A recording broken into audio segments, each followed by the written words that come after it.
Dear student, this is the second session of chapter Microbes in Human Welfare. Here I will discuss about microbes in household products, right? So in the previous session I have already told you the microbes are very much useful to us. Besides being very harmful, many of the microorganisms are beneficial or useful to us, and they are useful in many aspects of our life. So today I will discuss that how these microorganisms are useful for making different types of household products. That means microbes in household products. So let us discuss few processes or few examples of usefulness or useful role of microorganisms in household products. Like for example, curdling of milk, making bread, making fermented foods like idli, dosha, preparing toddy, preparing cheese. So these are some of the examples where we find the role of very useful role of microorganisms, right? So let us discuss one by one. So first one is curdling of milk.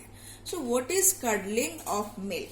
So you know the process of converting milk into curd, that means converting the milk or milk protein into a semi-solid mass that we call curd is known as curdling of milk, right?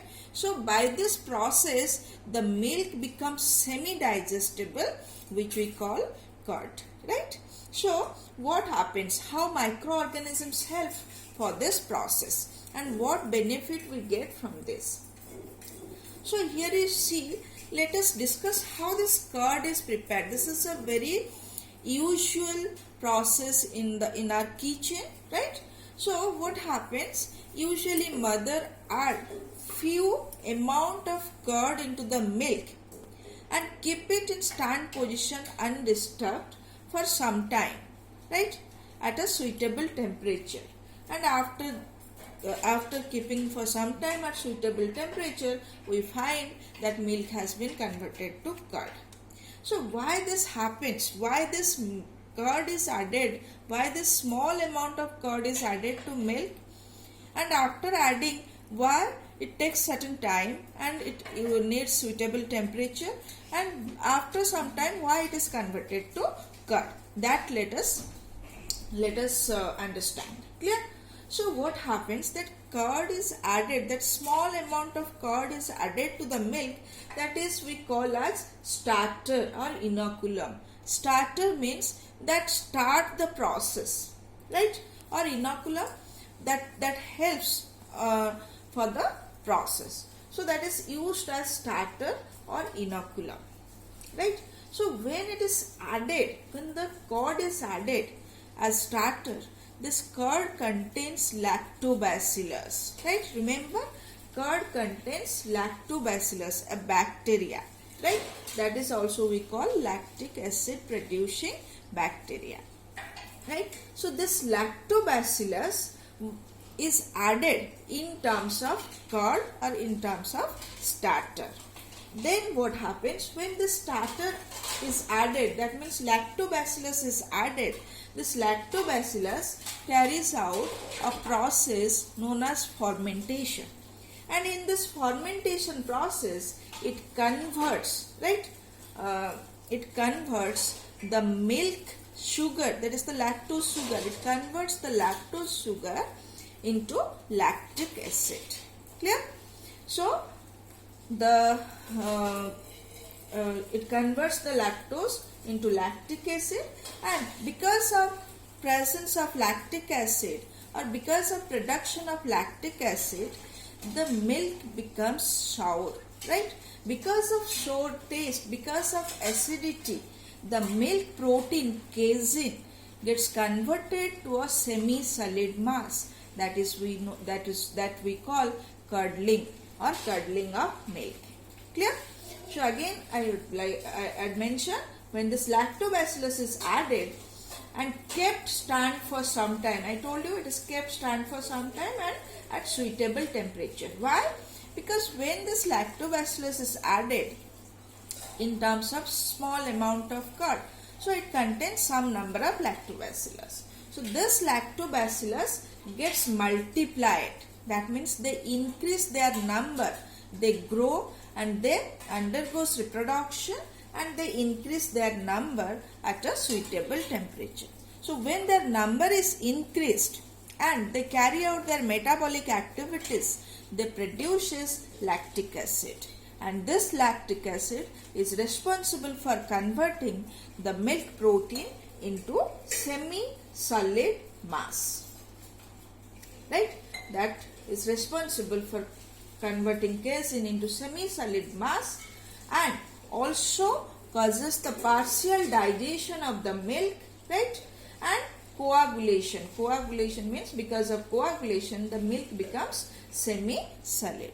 So here what happens, by the activity of lactobacillus, the milk gets partially digested, the milk becomes semi-solid, right? And it contains lactic acid, which is very good for health. And also during this metabolic activities, lactobacillus produces vitamin B12. That means curd has an improved nutritional quality. Clear? So by the process of curdling of milk or by preparation of curd, we make a healthy food. Right? So let us summarize the benefits of lactobacillus or benefits of curd. So here curd is partially digested, so easily digestible than milk, right? So usually many people have a problem of milk digestion and milk causes allergy, but curd is not harmful. Curd is as digestible, is already semi-digested, so it is easily digestible. Then it increases, this activity of lactobacillus increases vitamin B12, so make the or enhance the quality of milk. So curd is having high nutritional value, so good for our health.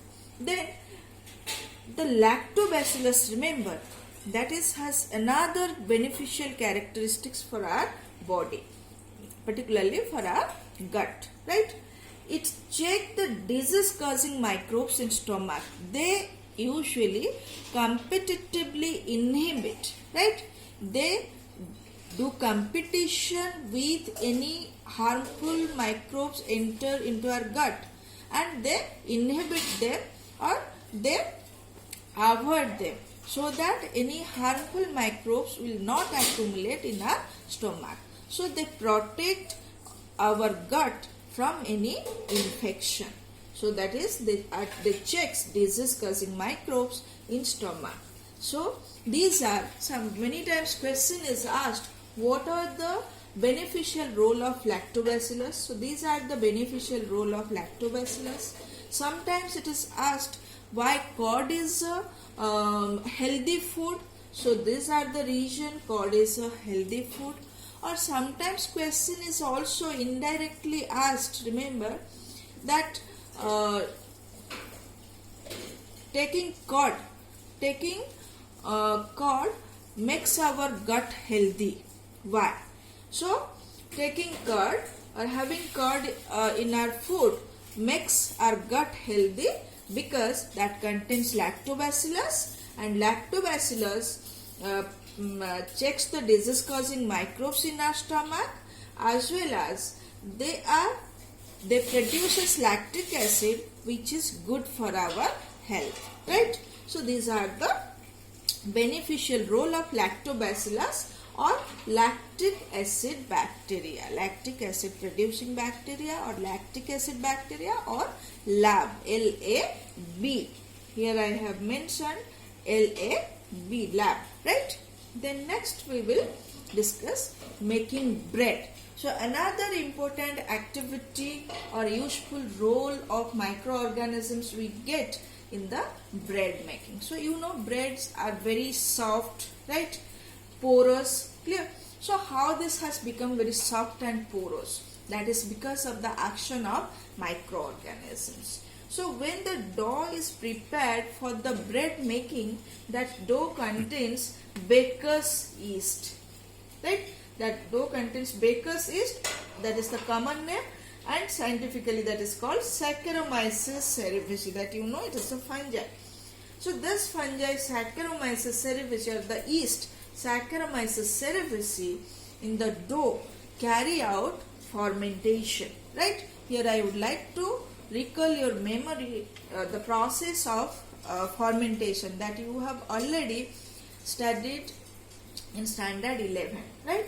So in the fermentation process, what happens? Glucose, the sugar, the glucose is converted to ethanol, and during this process of converting into ethanol, it releases carbon dioxide. So that means when the Saccharomyces cerevisiae carries out fermentation in the dough for bread making, right, that converts the glucose present in it to ethanol and it produces carbon dioxide. So these carbon dioxides are released out, making the dough soft and puffy, right? So the bread has become very soft, very puffy, and very good for very good in taste, right?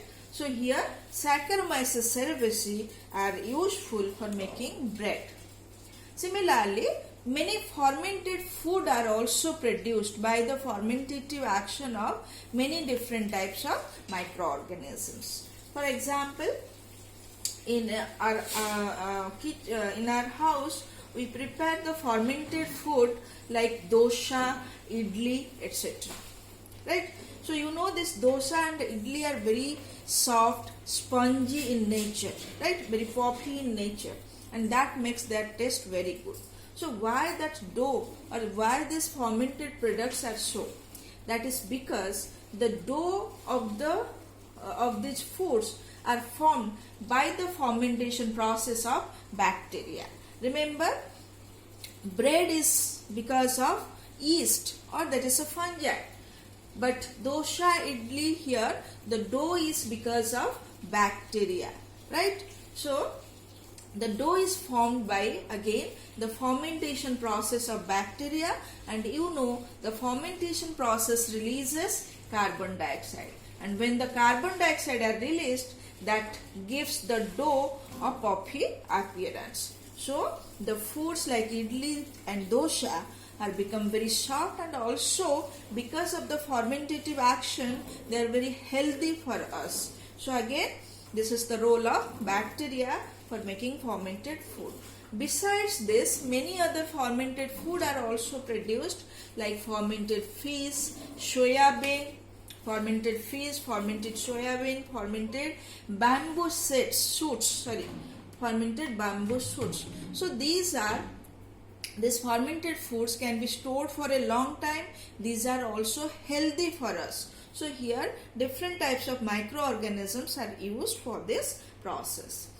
The next, another very important thing, that is toddy. This is a South Indian drink, right? This is a drink usually people take in southern India, and this is prepared by the fermentation of sap from palm tree, right? And this drink or toddy is highly nutritive and healthy for us. So this is again by the fermentative action of some bacteria. Clear? The next one is another example, cheese, right? So cheese is formed by partial degradation of milk by different microorganisms, right? And here you know that cheese is produced by the action of different types of organisms.